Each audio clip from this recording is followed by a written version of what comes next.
Well, hello there, Vlad here. Welcome to CatPick Fridays episode number 13. Had to cheat right away by looking at my show notes. And once again, fun show ahead. But before we move on, please consider liking this YouTube version of the show and also subscribing if you haven't already, but enjoy the show. That would help a lot. If you are listening to the podcast on Apple Music, not Apple Music, but Apple Podcasts or Spotify, from where we actually I think disappeared for a few days. Last week there were some glitches happening at Apple Podcasts at some point, maybe even Spotify.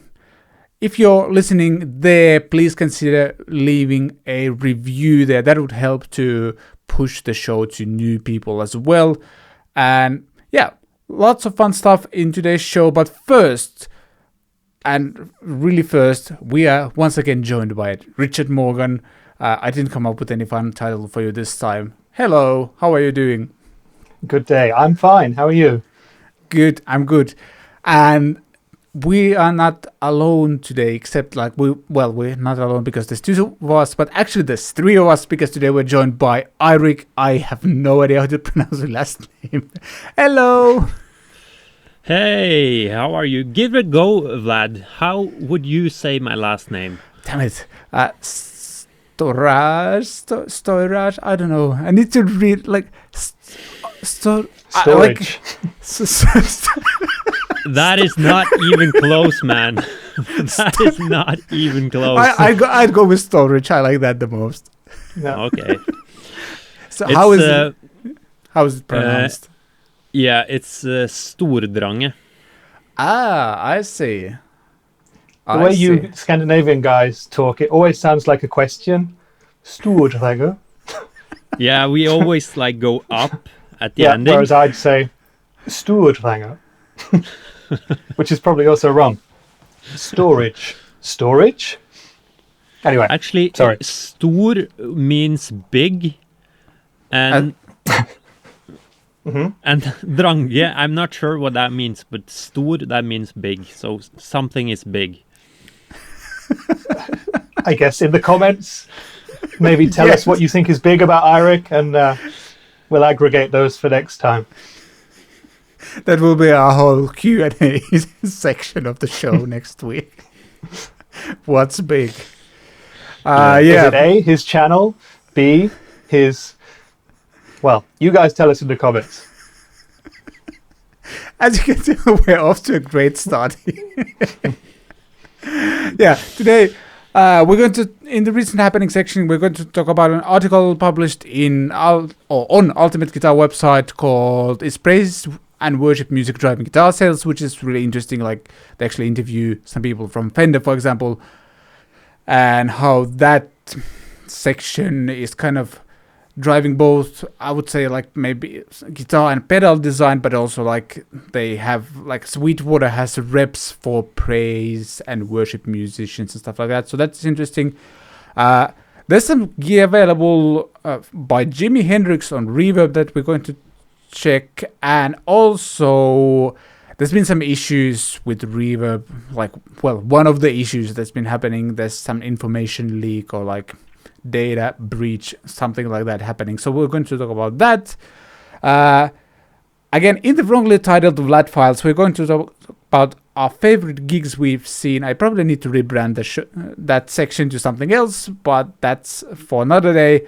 We'll talk about my Gibson Midtown Custom. I've had that heavily influenced the guitar I built in Vlad guitars, not Vlad guitars, in my guitars. I just combined two sections into Vlad guitars, which could actually work. We'll answer a couple of your questions and something fun in the watch recommendation as well, actually provided by one of our long-time viewers. And I also quickly want to mention there's timestamps to different sections on YouTube, and I think those work on podcast platforms as well. So if you want to jump to a certain section, timestamps going on over there. But I think we move on to recent happenings next, where we discuss three of the things I just mentioned in my rambling intro. Let's go.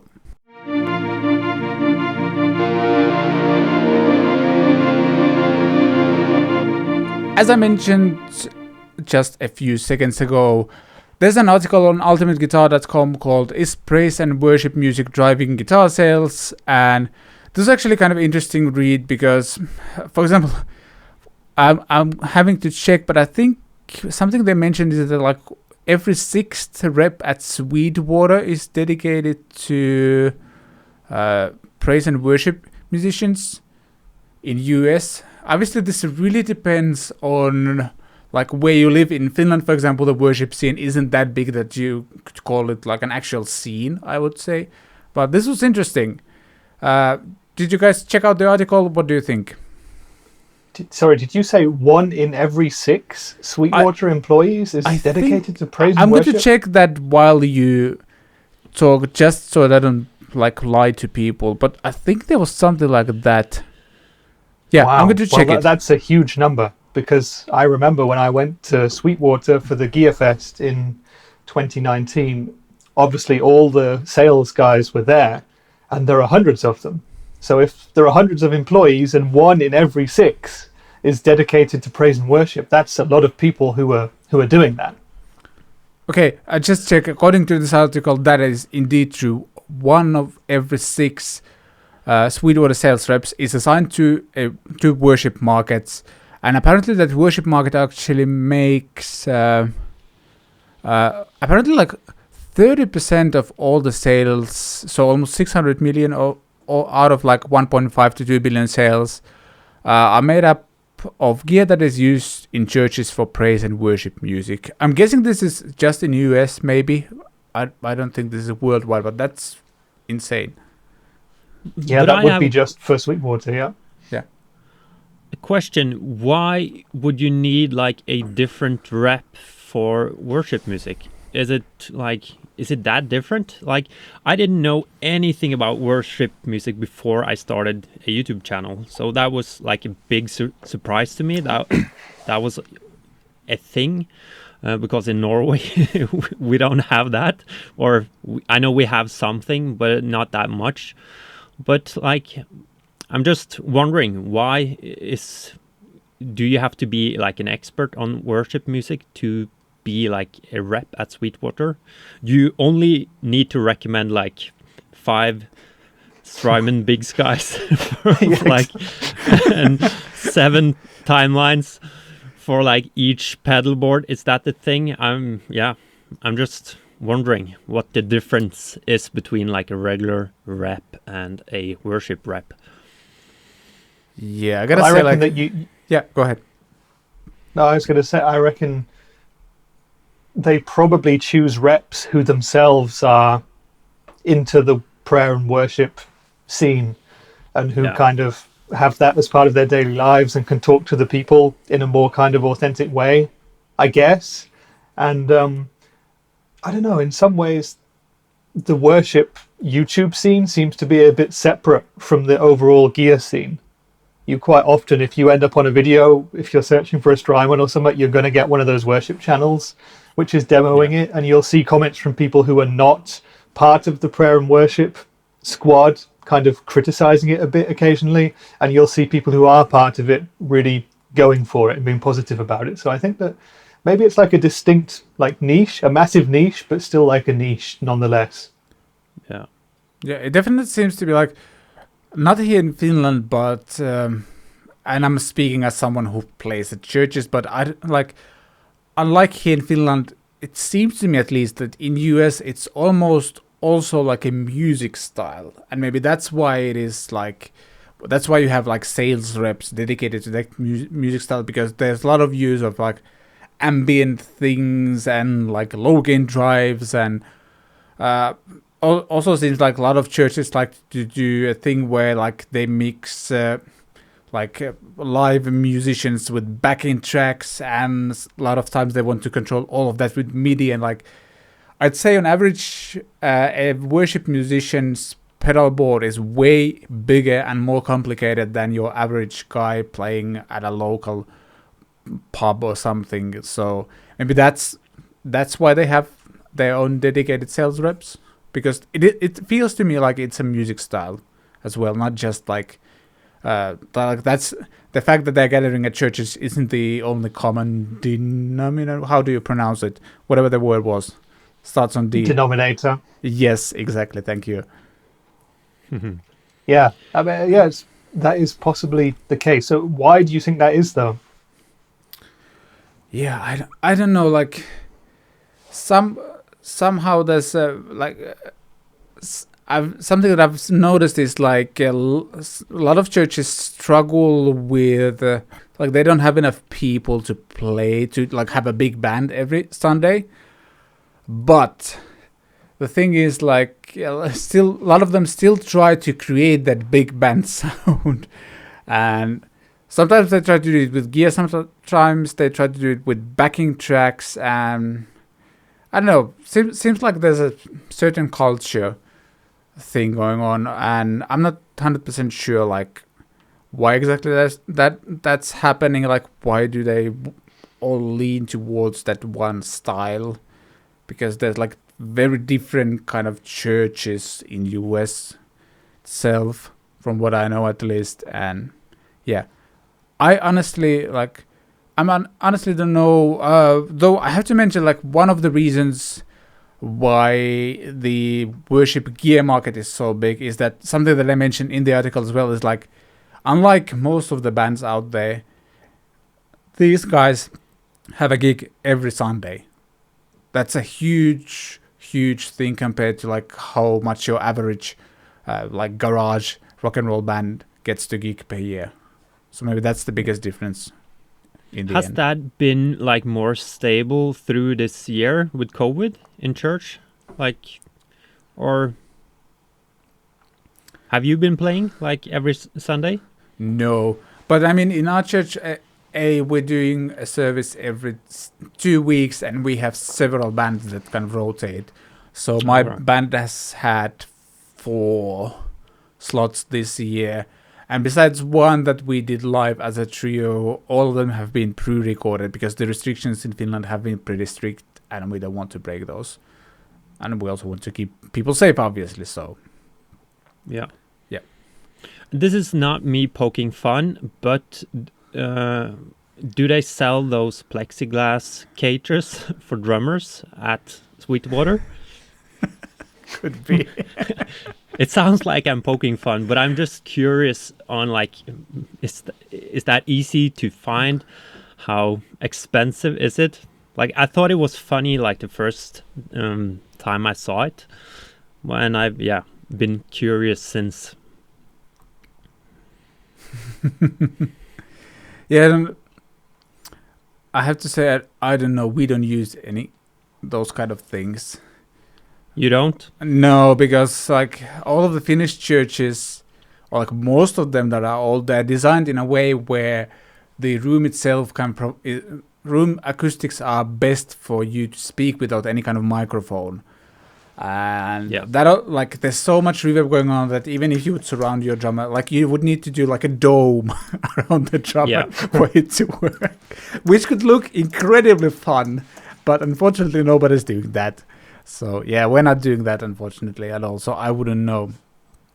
But yeah, I mean, I would say the worship musicians also kind of deserve to be memed a little bit, because like an average worship board looks more like a NASA control center than like an actual pedal board compared to everyone else.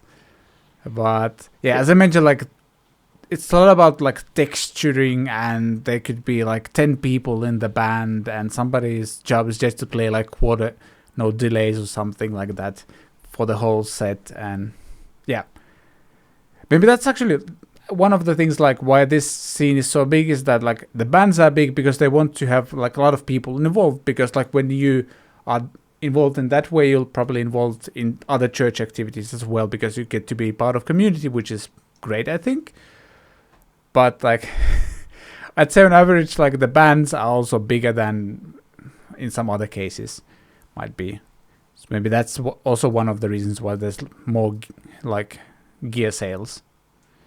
Do you know, Vlad, do you know if the American churches finance their bands? Because a lot of the players that you see, they do have super expensive boards, like lots of pedals, and the delays, like Eirik said, it's always Strymons. They love their American-built overdrives, their JHSs, their Grias, that kind of stuff. Yeah. Those boards cost thousands and thousands.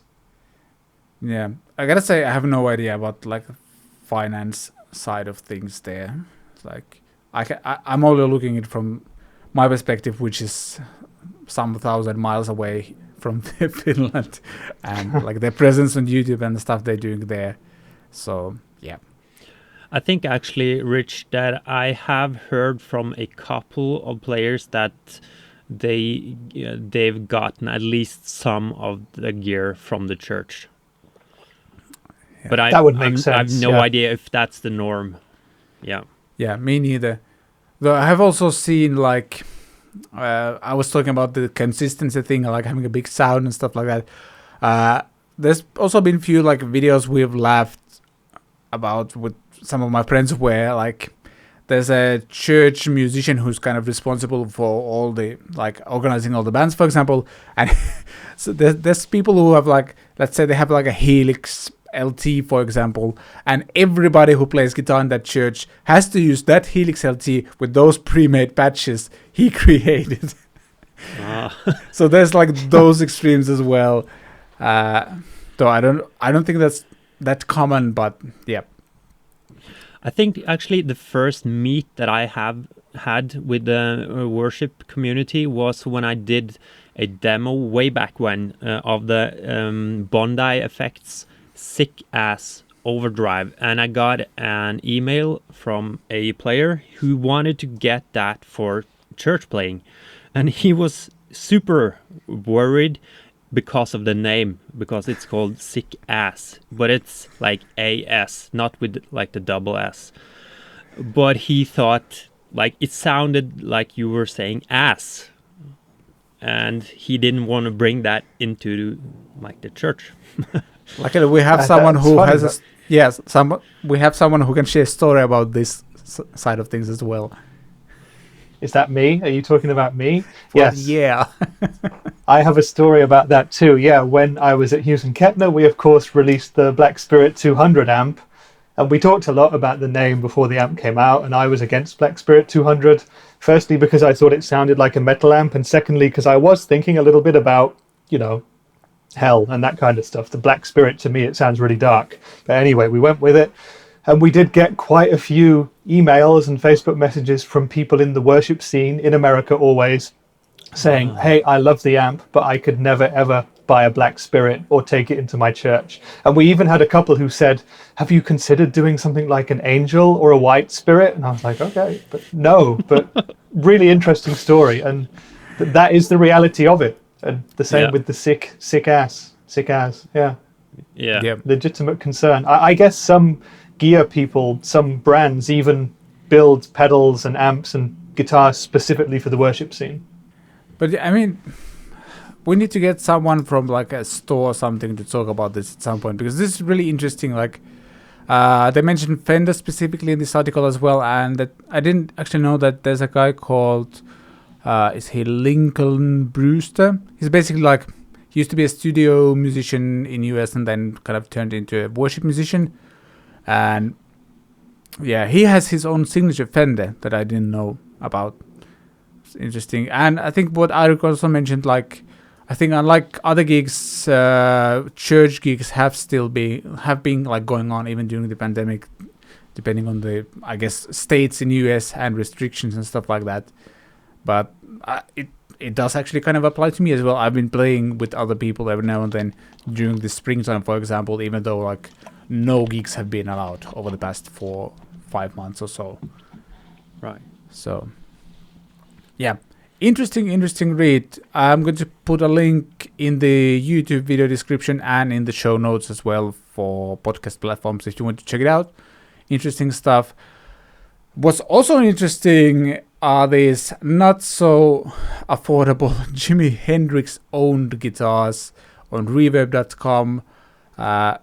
For YouTube viewers, I'm going to show a couple of pictures. There's basically a Stratocaster 1967 one in this. Is it like a tritone sunburst one for very affordable, 302,000 euros.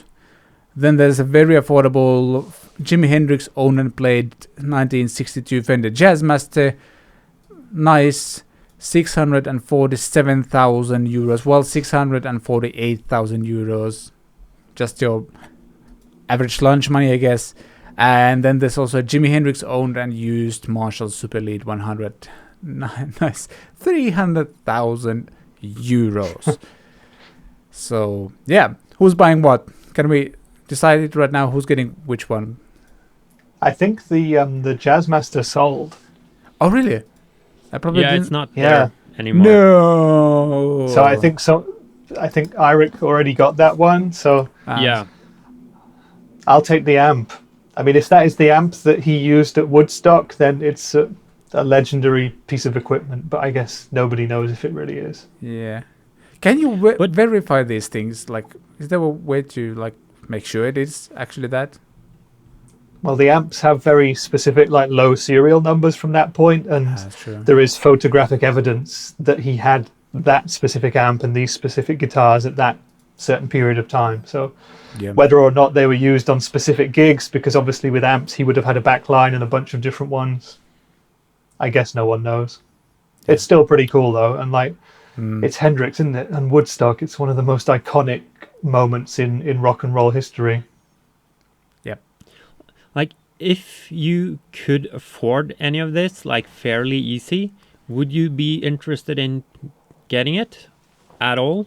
Like The amp? both, like Yeah, the if I- Strat or the amp. I guess if I was in that position where money was no object, I would consider it, but I would consider it from like a museum perspective. It's not something I would, that amp, I could never use it. It's not practical for any of us to use anymore. It probably doesn't even work. And the guitar as well, it's like I'd want to put it in a position where other music people could come and see it. Kind of like Hard Rock Cafe or something, but different. Yeah. Weirdly enough, I'm like drawn to the Jazzmaster, which is now sold because like everybody associates Jimmy with Strats, and the fact that there's a Jazzmaster that he played is kind of more interesting to me, I guess, in a way. Like because there's many Hendrix Strats, but this is like the first Jazzmaster I've seen. And there's actually Do you still photos have of a him. link to the Jazzmaster? I haven't seen that one. Yeah, I'm going to drop it Yeah. over there. Or I Check bought it, but I didn't like even check out the. That's some I reckon YouTuber Josh money for from you Jazz guys. Pedals bought it. Yeah, AdSense is good these days. Yeah, I know. Oh, there you go. That's Yeah. a nice one. I know. That I guess that's from like very early days of Hendrix. Yeah, really. Yeah, and he used it with the Isley Brothers and with Little Richard, so like on sessions. So that's a super cool guitar. But again, it's like it's not something you would associate with Hendrix, is it? Yeah. Kind of like No. the two recent Gibson Signature models that came out, the Flying V and the SG. It's like they're slightly more associated with Hendrix, but Sure. the Strat is the main one for Yeah. him, really. Yeah, I know. I mean, this Jazzmaster looks amazing. This has to this is probably from like very early years because I don't remember him seeing him play a Jazzmaster before. Really, really cool. Like, just thinking logistics, like 600 and almost 50,000 euros.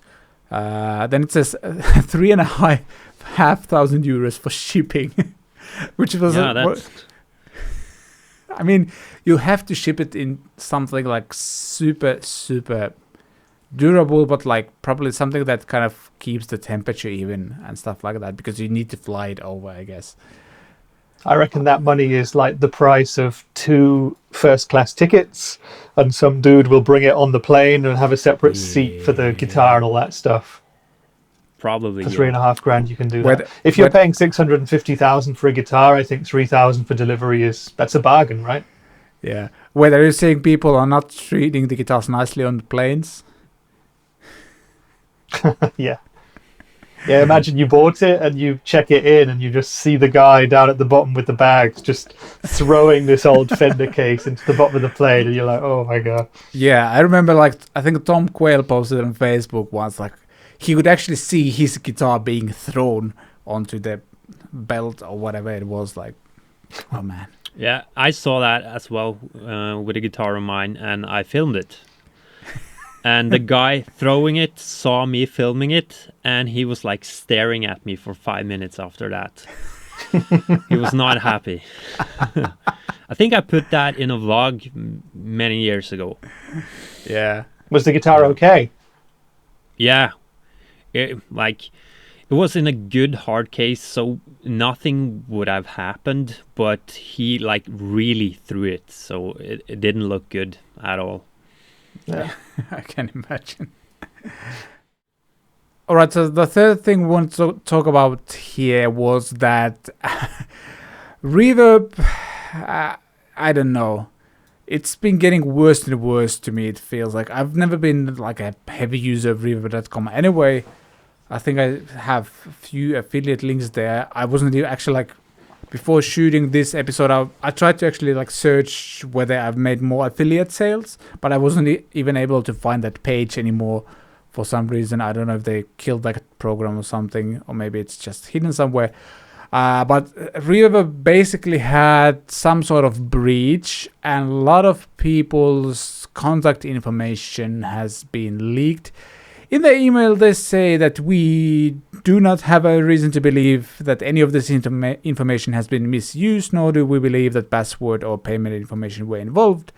But based on my quick search on, for example, 60 Cycle Hums Facebook group where people were chatting about this, some people had their credit card charged for stuff they didn't buy. So I actually doubt that what Reverb is saying is true, and based on their recent history, I don't have too much reason to believe them. Well, first of all, to me this brings the fact that like they thought of like it's too easy to charge a credit card in US. In Finland, you wouldn't be able to do that. Even if you would have my like credit card number, you wouldn't be able to charge it. And before you like, you would need to have all of my banking details and like bank passcodes and stuff like that before you would be able to charge it. But is it time to kill Reverb? I guess. Didn't they have a thing where you I don't know. can not have a Reverb store on your website now? Is that a thing also? Yeah. It's a bit. Actually, we're shooting this on Thursday 29th. They're killing that tomorrow on Friday. So when this episode is out, you cannot integrate Reverb onto your website anymore. For whatever Why are reason. they doing that? There was Does some anyone very know vague why? explanation about that on their site that I don't remember. Like, I don't know. Like, we've been working really hard on this, but we came to a conclusion that we probably need to stop doing that. Something like that. To me, that sucks more than the breach thing, which is not good, of course. But that has happened to other websites as well. But I don't know. It seems like Reverb are like just upping the price, taking away things that people like with the website. So, and I'm not really seeing the reason behind stuff anymore. So yeah, I'm not sure what's going on there. Were they bought by someone not that long ago?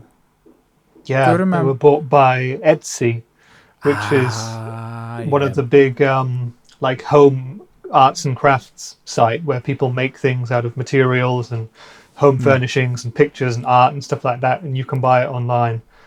And that's a massive like multi-$100 million business, and once you buy out something like Reverb, the goal is to make more money for the people who own the site, you know. And I think what was the first thing that happened? They put the prices up for sellers by like 2 or 3% or something like that. So a significant increase. And now this for independent sellers as well. It's hard. I think it will alienate quite a few people from the service, but other people will continue to use it. Yeah, unfortunately, the situation is always that like there's not too many alternatives to it right now, which kind of sucks. So people are kind of stuck on Reverb, and unfortunately there's also a lot of shops. This is something that Phil McKnight, for example, talks a lot. Like there's a lot of shops on Reverb, like like mom and pop shops that actually make most of their business by selling on Reverb, or like being able to like stay alive, sort of speak, because they can sell through Reverb and by cutting down their profit margin. That sucks. Sucks big Is time. that something they could do on eBay after this, or is eBay also making it impossible to do that? I haven't heard anything about eBay. I don't know, to be honest.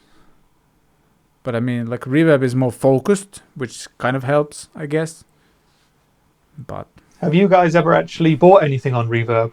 I personally have not, and that's because I had a bad experience the first time I used the site. I was on it with two friends of mine, and they made me pick out a reggae rig that I would buy on Reverb, and ever since then I've just not purchased anything at all. I don't think I ever bought anything there except that Jimi Hendrix Jazzmaster. But I think I sold a couple of things, but I prefer to use like the local sites in Norway. Actually, that's mostly because I don't want to ship worldwide. But if I'm not able to sell it here in Norway, I have used Reverb a couple of times. But I don't think I ever bought anything. I think I've only used eBay then, actually. Yeah, me too. I've bought at least one guitar on Reverb eBay, and I think and I also bought some camera stuff on eBay, but I've never bought anything on Reverb. Just feels like there's actually more selection on eBay, and it's easier to organize the shipping. And I also don't want to sell on Reverb because shipping anything from Finland, even like within EU, is stupidly expensive. And it would really, really cut down my profit margin. So I'm buying and selling used gear just within Finland because of that. But yeah, if you are a Reverb user, I would probably check your password and stuff like that, and just change your password just in case, if you are still able to access your account. Hopefully you are.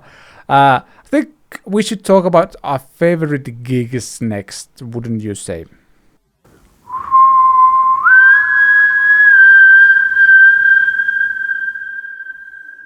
This section is still wrongly titled The Vlad Files, but we'll stick with that until we come up with a better name for it or a better definition. Let's go with Vlad Files. I wanted to talk about our favorite gigs we've seen. I think this is fairly relevant. Things are starting to open up.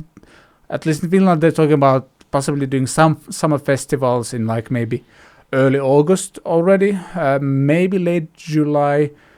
Everything from June was unfortunately cancelled, but late July, August. So I'm actually really looking forward to that.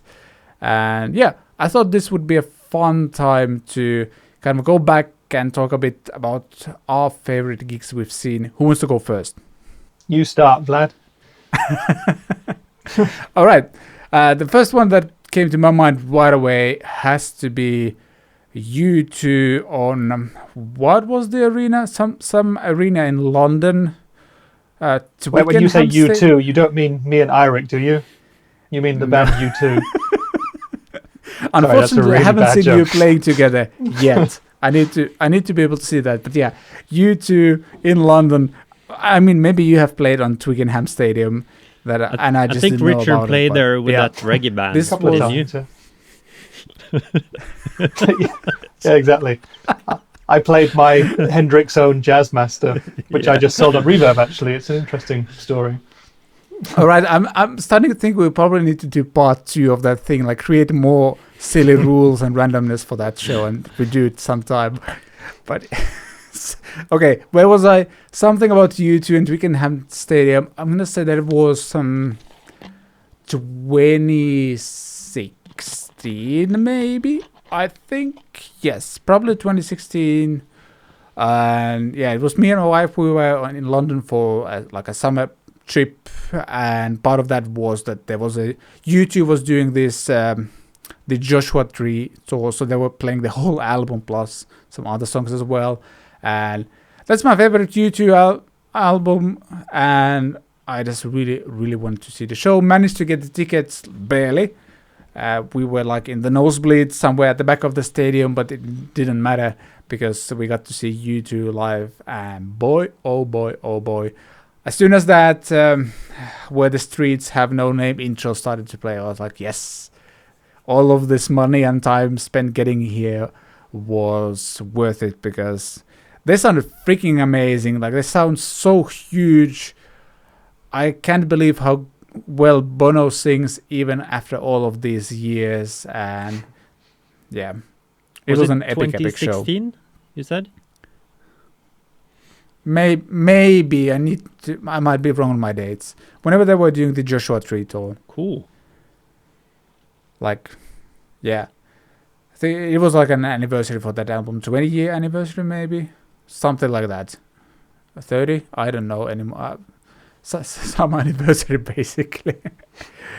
But yeah, like the fact that a 4-piece band can fill out such a huge stage, like it didn't feel too big for them, which is kind of interesting. I think like there's something like production wise where they think of that as well, like how to make like it not feel the way like there's few small people at this huge stage and like there's all of this space. They kind of use it really well. Edge had probably like 3 different pedal boards around the stage he could go to, which was kind of fun to follow.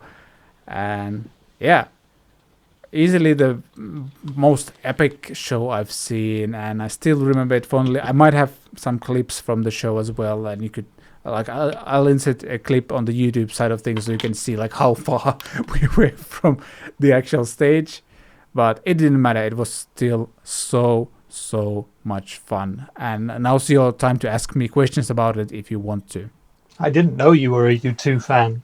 Is it one of your favorite bands? I mean, I can hear it in the guitar playing that you do, especially the atmospheric stuff, but it's like I didn't know you were really into them. Yeah, I think like my journey has been like once I started to play more in churches, the whole worship music scene is like super heavily influenced by U2 sound-wise, a lot of delays and ambient stuff and like that, things like that. That kind of introduced me to U2. I mean, I knew of their existence. I remember the hits from like early 2000s and stuff like that were playing on TV. But yeah, that's how I kind of got into U2. I wouldn't say they're like one of my favorite bands, but this, like especially that album, is something that I could listen to on repeat and have fun every single time. Yeah. But yeah, who wants to go next? That was my favorite show. Richard. I made like a massive list. Yeah, I made a massive list. I just started to think, you know, what were my favorite gigs that I've been to, and I've been to so many that have kind of affected my life and kind of made me change the way I think about stuff. So shall I just go through them quickly, or shall I pick like a couple, or how should we do this? As an official co-host of the show, you can decide. I give you. Okay, I'm just gonna rattle through it quickly. There's like 10 on the little list that I wrote. So the first one that really changed my life, and this one really did change my life, that was it's not the festival, but it was at the Reading Festival in 2000 in Reading, which is near London, and that's one of the biggest and best kind of rock and alternative festivals. And I had just done my GCSEs, so I was like 16 or something, 17. So like my first festival, I was really young, and I just discovered a band called At the Drive-In, who had just kind of started to become a little bit of a hype machine that summer, and they played the Tiny Tent, the Carling Premier stage at Reading 2000, and I went to see them, and they blew my mind. They were so chaotic and energetic and intelligent, and it was just a crazy show. It just changed my mind completely to what you could do as a live band. Like, Cedric Bixler was not caring about singing in tune, you know, it was just about the energy. And Omar Rodriguez, his guitar, I think, was never in tune, and he was also using heavy choruses and stuff like that, and they were jumping around on the stage like madmen. So it was, yeah, that was the craziest thing I think I ever saw. And at the age of 16 or 17, it just changed completely the way I thought about making music and doing live stuff. So that was an amazing show. Probably the best like fun gig that I've ever been to was Gaslight Anthem. That was in Leeds in England in 2010. And that was, for me, they're one of my favorite bands ever, I would say, and especially around that kind of time, because they had the 59 sound, which is their best album, possibly my favorite album ever, one of the top 3. And they had also brought out the next album, American Slang, and they played basically a double set. So they did like 25, 26 songs. It was awesome. It was just feel good from start to finish. It's like, when you said when the intro to When the Streets Have No Name kicks in and you just get goosebumps and stuff. Every song there, I was just loving it. It was perfect. Amazing entertainment, amazing sound, beautifully done. And Brian Fallon, the singer and guitarist, he's such a great writer and a funny guy on stage, and his voice is so exceptional. Who else can I mention? Larry and His Flask. I guess neither of you have ever heard of them. That's a very small kind of folk punk band from America. And I've seen them quite a few times now, and they're also one of the best live bands I've ever seen. But I discovered them during this one show in England at the Refectory in Leeds, which is actually where The Who played their Live at Leeds thing, so a very famous venue. And they were supporting a guy called Frank Turner. And my brother-in-law was also on the bill. He was playing bass for the first band, which was a guy called Adam Akuragi. So we showed up for Adam Akuragi, and he's a great singer-songwriter, and that was really good. Went to get a drink in the break, and then came back, and there was this crazy sextet of guys on the stage just going absolutely bonkers. The drummer was standing up and jumping around. There was a double bass, and the guy was standing on the double bass. There was a banjo, and there was hardcore punk mixed with country and folk. And it was just another moment where I was like, what the hell is this? And it was Larry and His Flask. And if you've never heard them, please check them out, because they're really, really good. And they're so good that I bought a banjo not long afterwards. One of my life's biggest mistakes and greatest regrets. I've still got it. It's behind me on the wall there. But yeah, they were so good. They changed my life in that way. Yeah, I got 2 more, which I'll mention. The Magic Band, also in Leeds in 2011, that was. The Magic Band was the band that backed Captain Beefheart throughout his career. And Captain Beefheart is another one of my favorites. And the Magic Band carried on after Beefheart finished and became a painter, an artist instead. And the 2011 lineup had John French and Rocket Morton. And that was the drummer and the bass player from Trout Mask Replica, and the best period of Captain Beefheart. And seeing that show was also kind of like, there was this electric energy in the air the whole time. And I had to go alone because I couldn't find anyone to go with me to see the Magic Band, because they're just too crazy. Not even Mrs. Rich would join me for that one, or she couldn't for some reason. But that blew my mind. And the music is so complex. And I think the audience there, I was definitely the youngest by a long way. And it's guys like literally counting their watches to count the weird time meters and stuff in the songs. And they know every word and every bit of instrumentation. But that was almost like a religious experience in a way. You almost like transcend to another plane. And I also want to mention Airborne in Barcelona in 2019. That was the second last gig I've been to. That was the end of 2019 at the Razzmatazz, a tiny club in Barcelona. And I've never seen AC/DC, but I would love to. And I think the closest you can get to that is Airborne. They just take you in. It's full on rock and roll. It's just pure enjoyment. You forget where you are. There was gluten-free beer available in the venue. I had a great time. And I can't wait to go to gigs again. Oh, man. I want to check. Well, I know some of the bands you mentioned, but I also want to check some of those now. Like, great ads for the bands as well. Well done. Well done. Thank you. Eirik, how about you? I think my favorite show ever, that was at a festival in 2006, I believe. It's called, or it used to be called Hovefestivalen here in Norway. And that was Mastodon. I remember they were supposed to play pretty early that day. And yeah, they were supposed to play before Slayer. But they were delayed. I think the plane was late to Oslo. And then there's at least a couple of hours in a bus from Oslo to, it's an island. outside of a place called Arndal, and they were super late.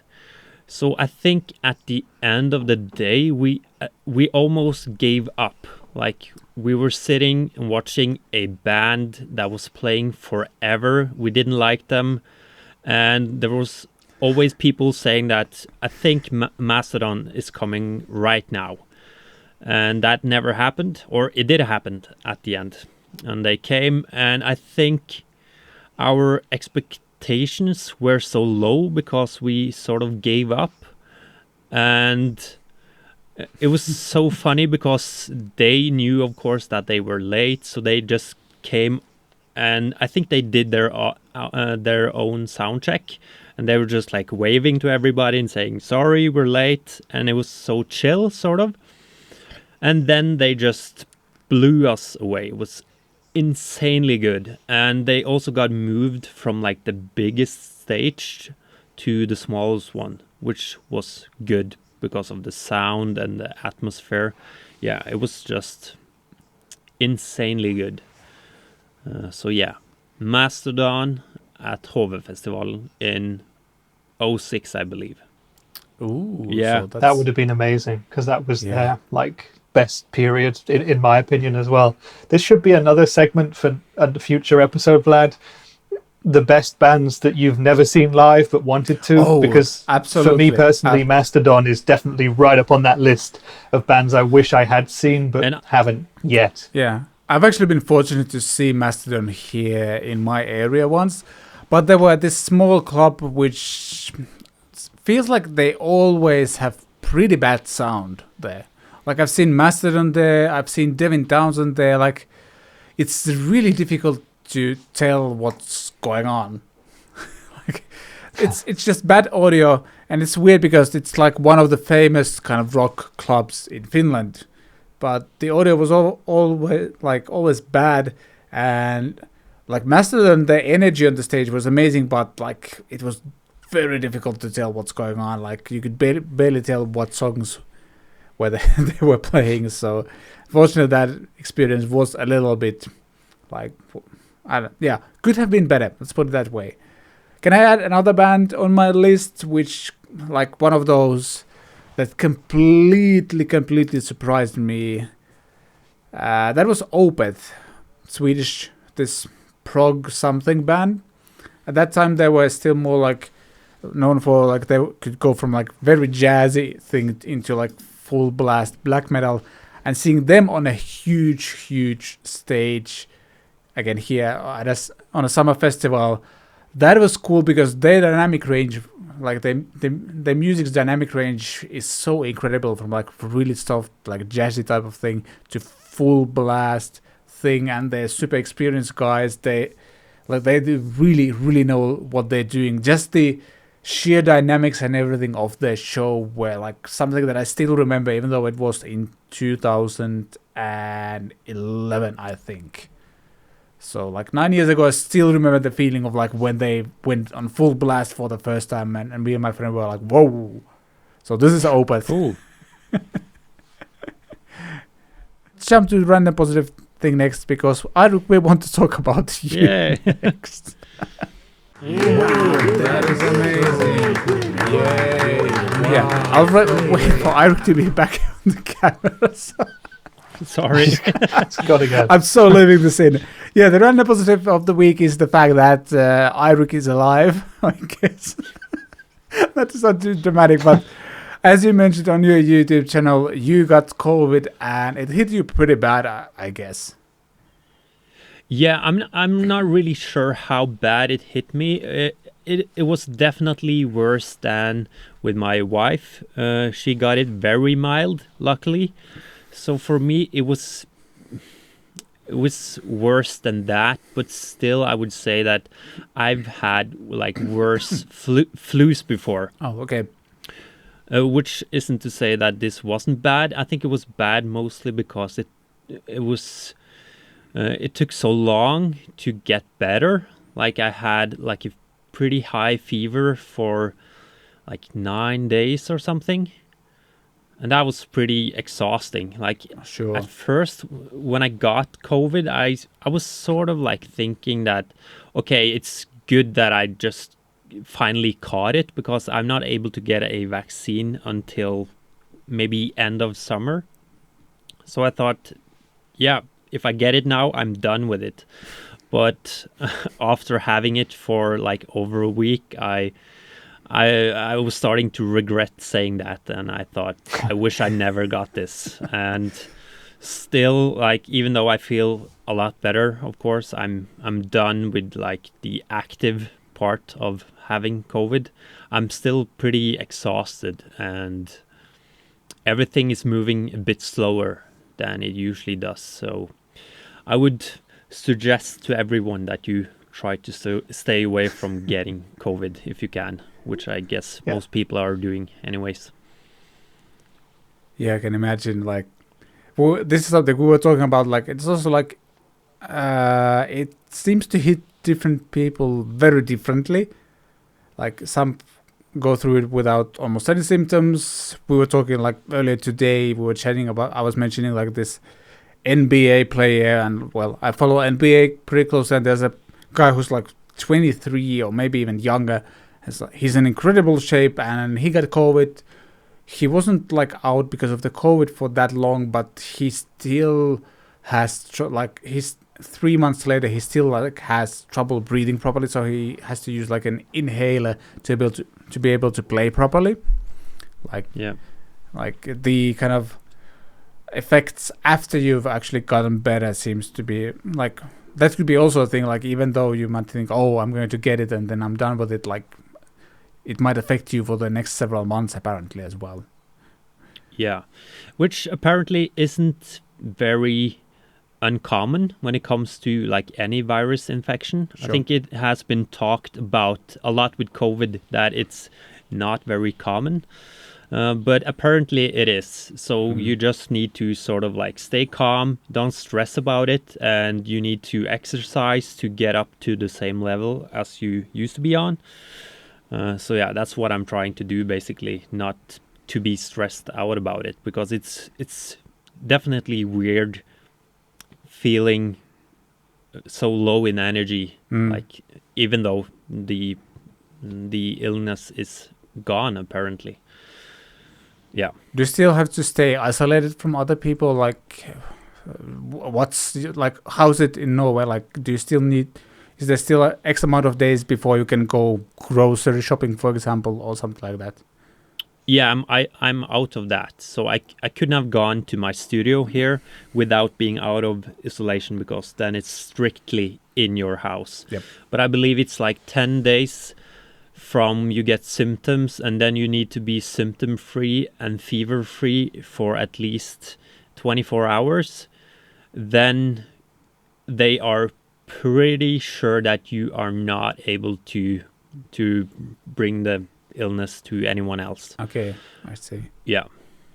I think if I took a test, that would probably be positive still, but that can be positive like up until a month after you are like done with the thing, because you have like inactive virus in your body still.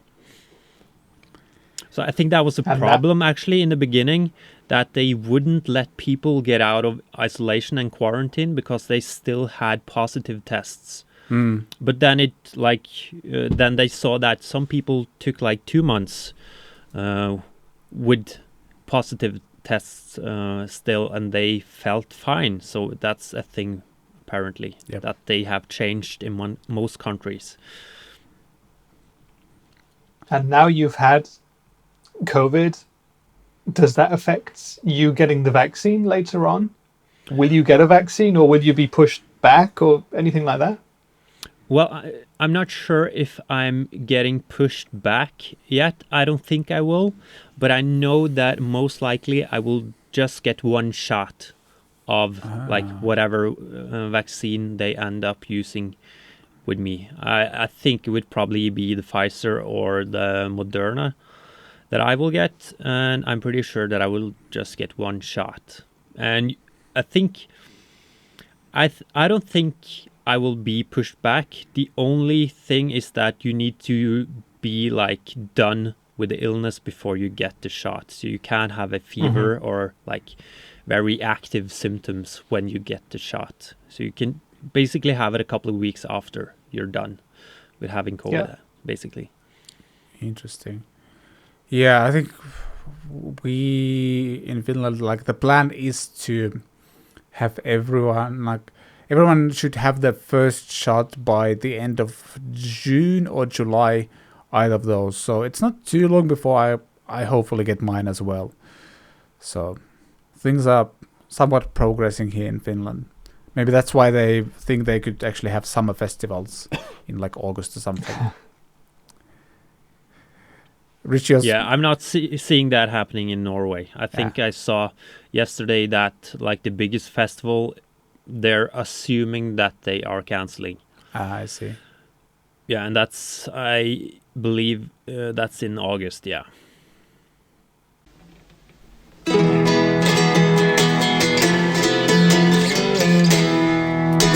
In this week's My Guitar section, we're talking about this kind of, though not exactly. We're talking about a Gibson Midtown Custom that I had some years ago. I'm gonna say the year was maybe 2011 or something like that. And yeah, I wanted to get my first Gibson. Those were fairly new at the time. So Midtown Custom is basically like a, well, I'm going to show it on this guitar, which I ended up building later. Basically like a 335-ish thing. I just see the microphone on the ceiling. There's a center block going on, so it's not like hollow. And the Gibson version came with Gibson burst buckets and had block inlays and stuff like that. So like somewhere between like the 335 and a Les Paul.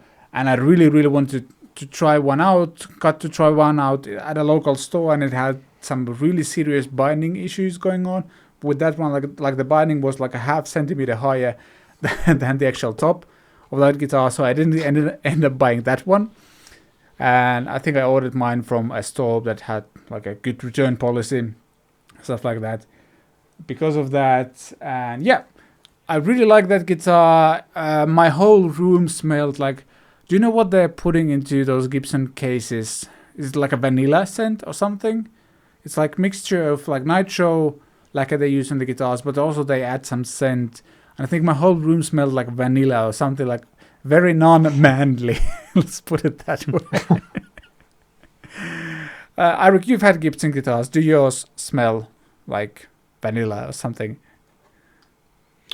Yeah, when you said that, I think I agree that's something that I connect with opening up like a Gibson hard case, that there's something vanilla-like going on there. Absolutely. It's part of the experience, I guess. Somebody maybe just went way overboard with the amount of scent I had, because like all the friends that came to visit, this was like months after buying that guitar, were like, whoa, it really smells like vanilla in here. But though that wasn't the reason why I gave it up. Like it had the Gibson version had really, really thin neck, and just never got used to that. And I also didn't like the burst buckets on them. I just generally don't like the Gibson burst bucket microphone pickups. They're just not my thing.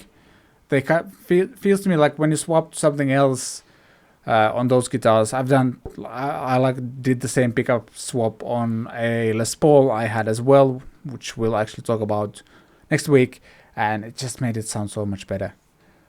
So yeah, not a huge fan of burst buckets, and that guitar heavily inspired me building this one. This is basically a Gibson Midtown Custom, except it has dot inlays, and I'm not 100% sure this is like exactly the same size, because there's no like official schematics or drawings of this guitar available anywhere online. So I just took like a Gibson 335, and I read an article on maybe guitar.com or musicradar.com, something like that the Midtown Custom is like 3/3 of the size of the 335. So I just took Photoshop, scaled down the body size to that, and had a friend print out the schematics or like the drawings, and we use that to build this thing. And I don't know if this sounds the same, but there's something really cool about like a semi hollow, in the sense like the sides are hollow, but there's a center block. It's not a Les Paul, but it's not a 335 either. Fun guitar. That's all I have to say. Do you want to know? So is it like between a 335 and like a 339 in terms of size then? Yes. Yeah, this is definitely bigger than a 339. And this is also flat top, by the way, which I should mention. 339 is curved top, I think. Is it? I'm pretty sure 339 is carved, yeah. But the Midtown was a flat top, was it? Or was that also carved? Okay. Yeah, that's what made it different. I'm not sure if they're selling that anymore. They might be. I actually want to check that now, because this is not the first time I'm mentioning this. And by the way, the Midtown was ever that successful, was it? It just didn't seem to catch on. Yeah, seems like there's actually not like.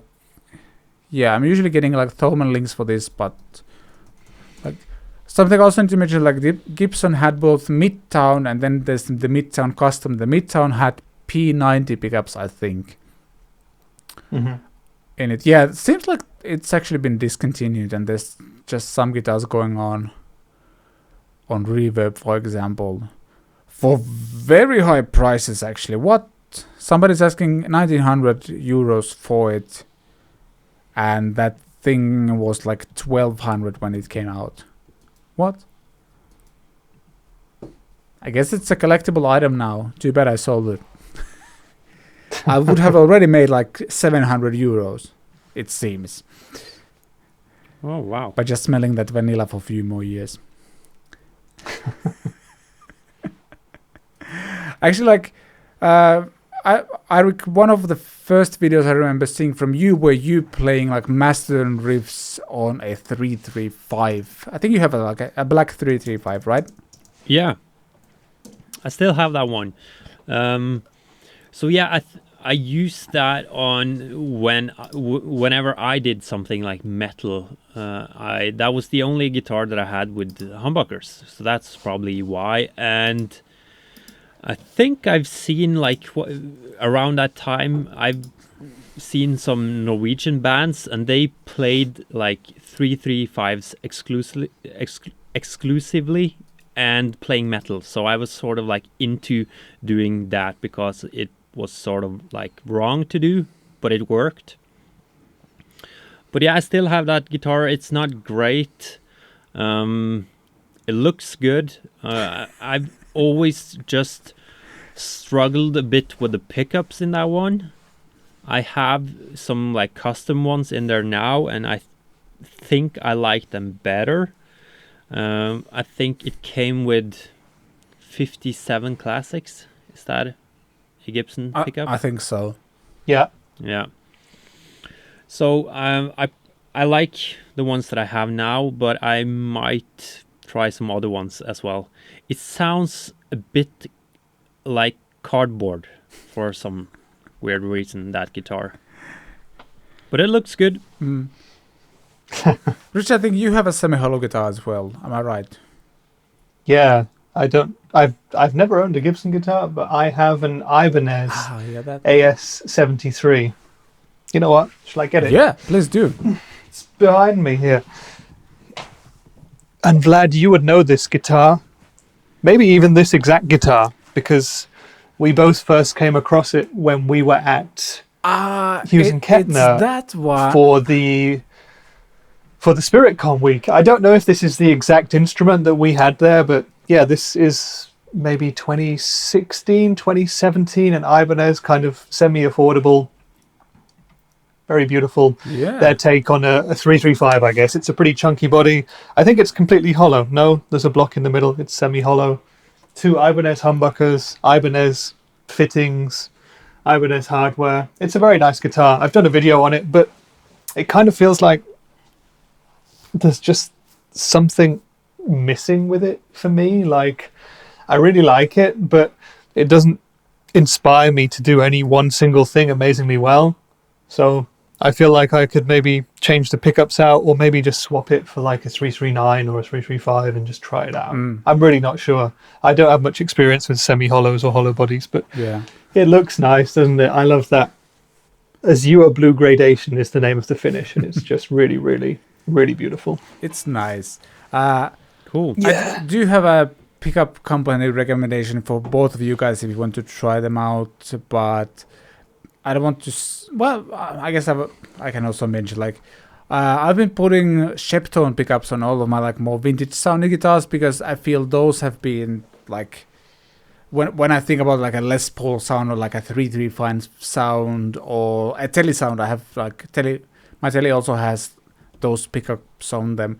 Feel their pickups kind of do it for me, like they give that sound. So maybe that's something you might want to try out. Sheptone is in no way sponsoring this episode or anything like that, but I've been really happy with their pickups. They're fairly affordable as well. Like for custom wound, like hand wound pickups, they're fairly affordable, and they do, for example, killer Black Friday deals and stuff like that. So keep an eye on those if you're interested. I've heard that changing the pickups in a semi-hollow guitar like this is very, very tricky. Is that true, seeing as you've done it? Yes. Because you've got to go in through the F-holes, right? Yeah, okay. Yeah. Yeah, and you need to like attach strings to stuff like through the F-holes. It's a pain, so I will never do it again myself. I will definitely let someone else do it for me. Yeah. Mine actually has a back plate and like a kind of Les Paul style control cavity, but it's still very difficult because, yeah, just annoying overall. But yeah, I think next time we'll probably need to rebrand this section as well and like share our least favorite or most favorite guitars, something like that. So we're not always talking about me. I'm starting to feel a bit egoistic, even though I have two other people on the show as well. Again, a note for myself, do something with the intro for the next time. And next, let's dive into a couple of your questions and comments. Questions and comments. RJ's Cave says, on the previous CatPick Fridays episode where we discussed the Rick Beato signature Gibson guitar, the Rick Beato signature guitar looks great. I do say this after buying a DC Junior type from Harley Benton in Pelham Blue. The same week he announced it. You're right about the guitar being a great middle ground for most guitarists, not too far outside the comfort zone to be unappealing for Fender or Gibson fanboys. So yes, I chose the comment that really agrees with us. Well done me. But Rich, I think you have something in the ballpark of that. Do you have that DC, whatever it was from Harley Benton? Do you have that one, right? I have the DC Junior Fat. Yeah. This one. The one in the Ferris blue, right? No, this is the Benton blue one. Benton. They sent me this as well. Oh, true. Yeah. That was fun.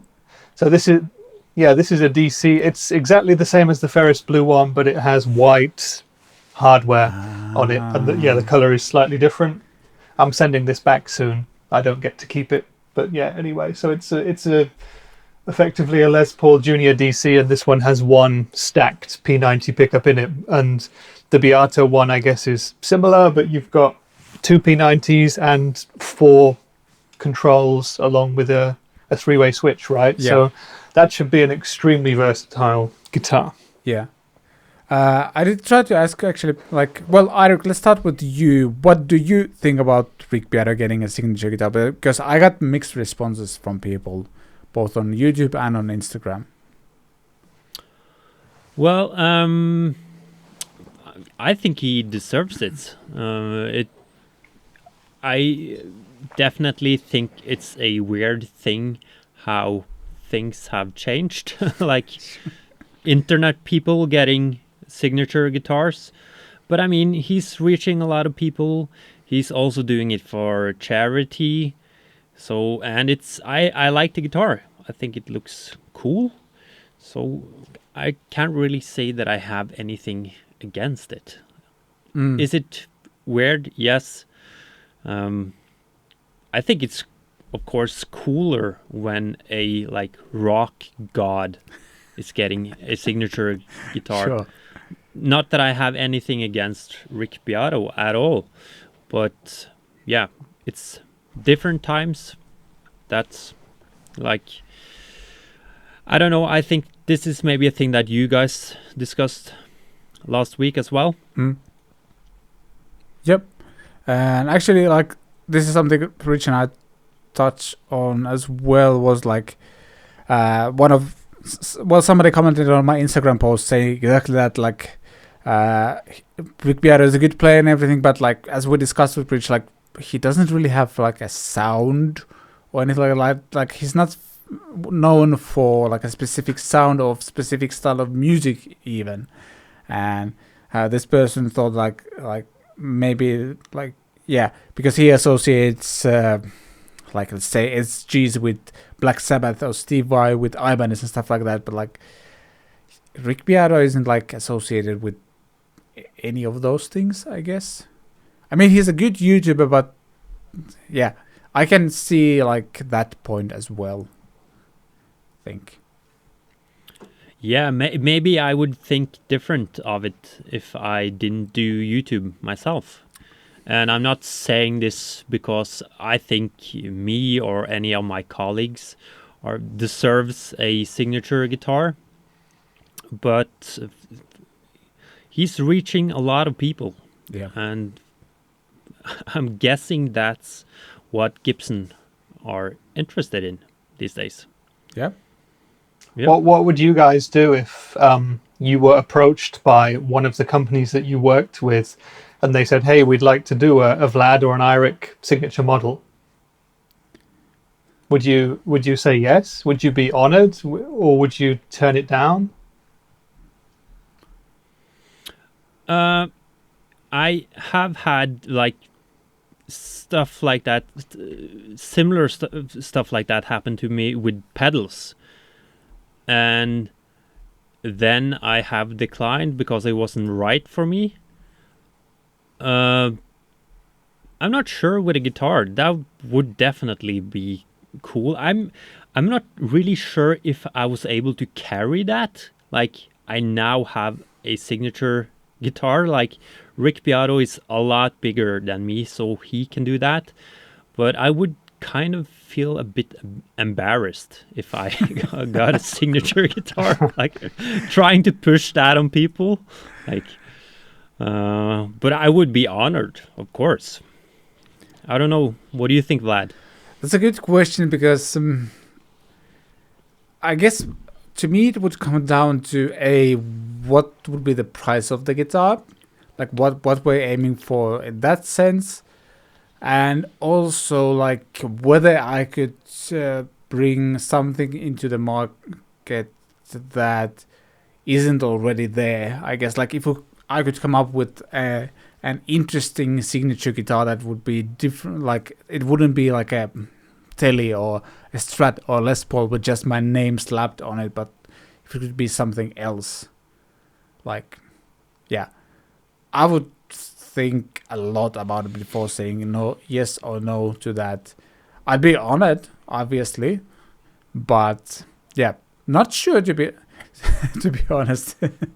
It's something I haven't thought about it too much, so that's why you get a very vague answer from me. Oh, you think about it every day. Oh yeah, I do. I'm just trying to play the humble game. Yeah. What about you, Rich? If someone came to me with that, yeah, I mean, I would also be honored, of course. I would say you're crazy for even thinking of me for something like that. But actually, if I were to have a signature guitar, it would probably just be a Telecaster, and then it's like, what's the point, you know? Yeah. And I could try and say, okay, let's do something different, but then it would not be representing me, you know? That if I decided to do something new as my signature model, that would not be what the company came to me for, I think, if you see what I mean. Yeah. I don't know, it's a hard question. It's definitely not something which is relevant for me right now. And I have genuinely never thought about it in the 2 hours before we started recording this show. And Yeah, good question. Maybe in 5 or 10 years, when we all have a signature model, we'll come back and discuss this episode again. Yeah, For sure. yeah. I have to admit, to me, it also like comes down to like immediately, even if we talk about stuff like that, and there's stuff still happening in the scenes. In my case, where a company is basically putting me on the roster as an artist. Let's put it that way. It will be out pretty soon, I think. And I feel super weird about it.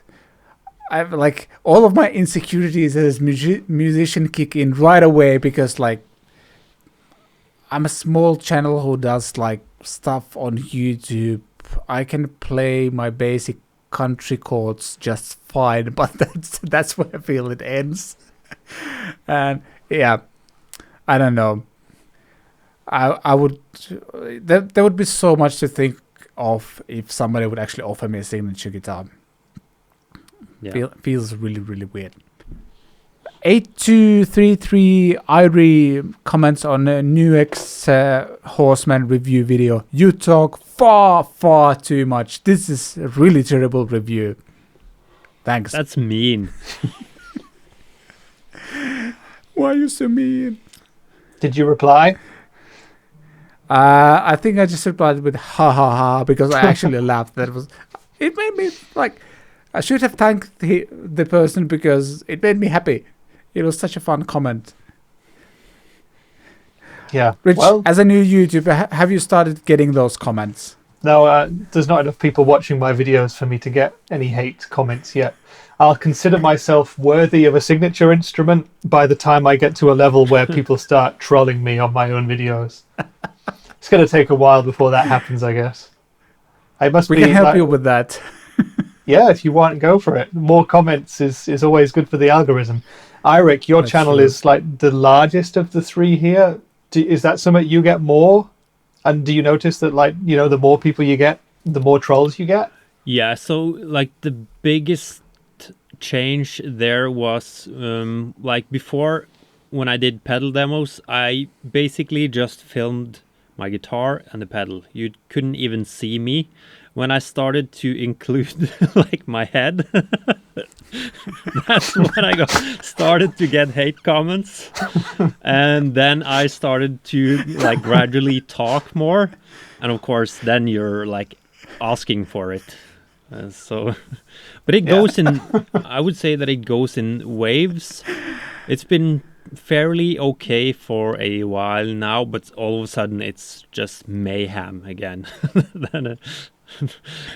And it's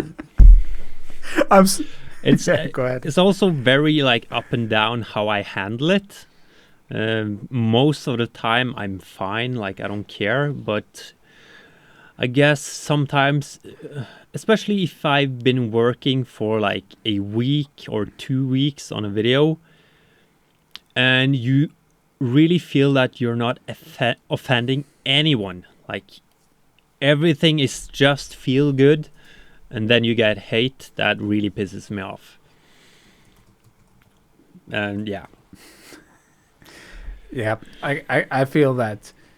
Like, this might be a topic for a different time, but I feel like something positive happened. Like when I had my channel for a bit over a year before I became a dad, and that kind of changed things a little bit for me because there was like more important things in life, and it made handling those comments easier more of the time. But what also happened was like when you're a dad or when you have kids, you're probably a bit more tired. So also like those downs when I would get those comments became worse for me as well. Sometimes like I would be super tired from the day, like maybe I had a crappy work day, and then there's a lot of like my wife needs a lot of help around the house and stuff like that. And then you get a bunch of those comments for the video you worked on for a week.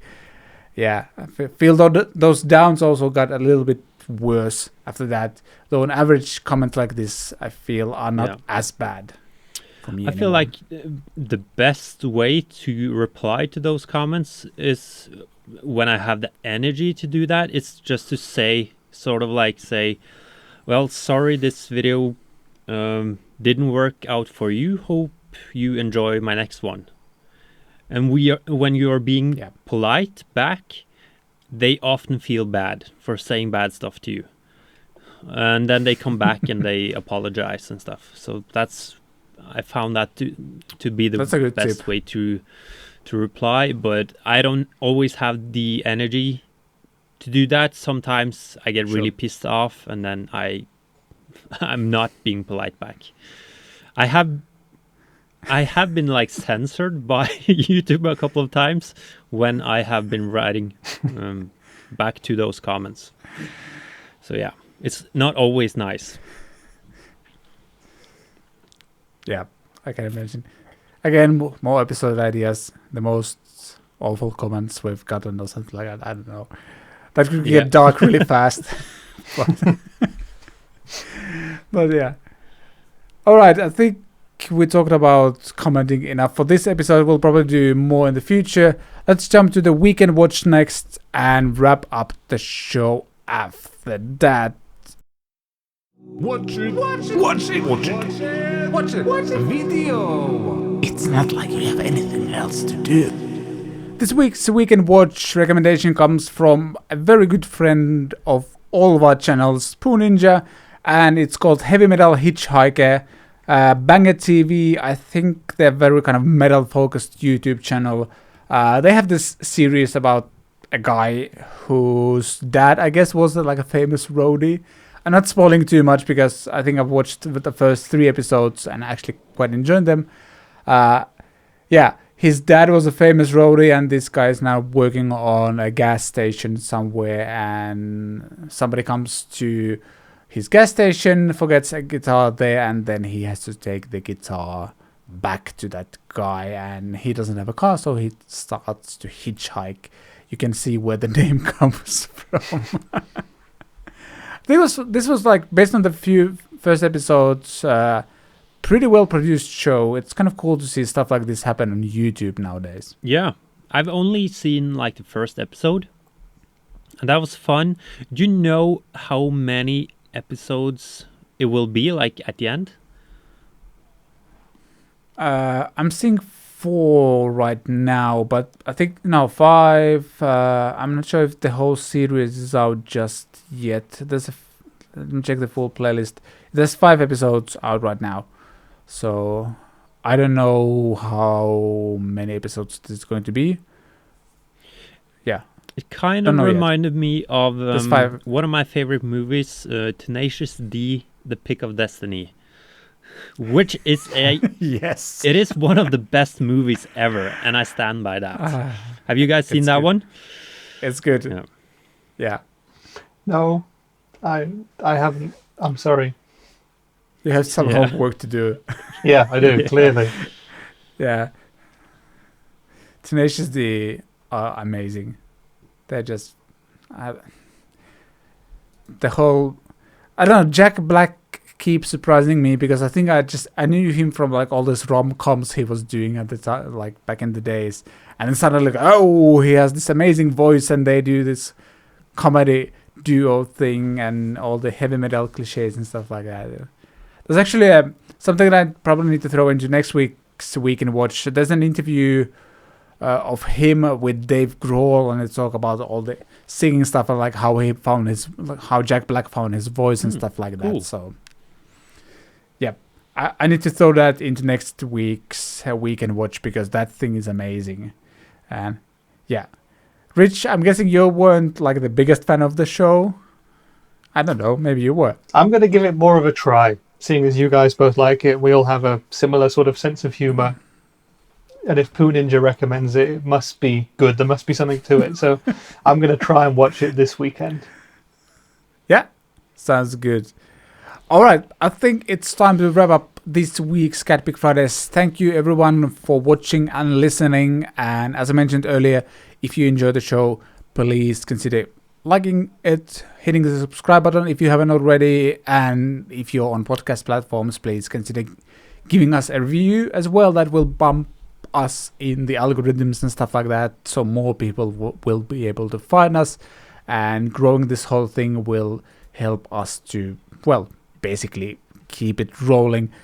Thank you, Eirik. Thank you, Rich, for joining me. This was fun, I think. They're both nodding, which is really helpful on a podcast. Oh, thank you, guys. I forgot the podcast thing. I was relying on Yes, This we're was fun.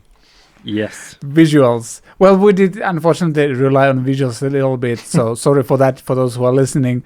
But there's photos and clips in the show notes on podcast platforms as well. So if you want to check out some of the things we're mentioning here, they're there. Okay. Thank you so much for watching. Have a great weekend. See you next week with another CatPick Fridays episode. And that's about it. I shall see you next time. Goodbye. I said goodbye.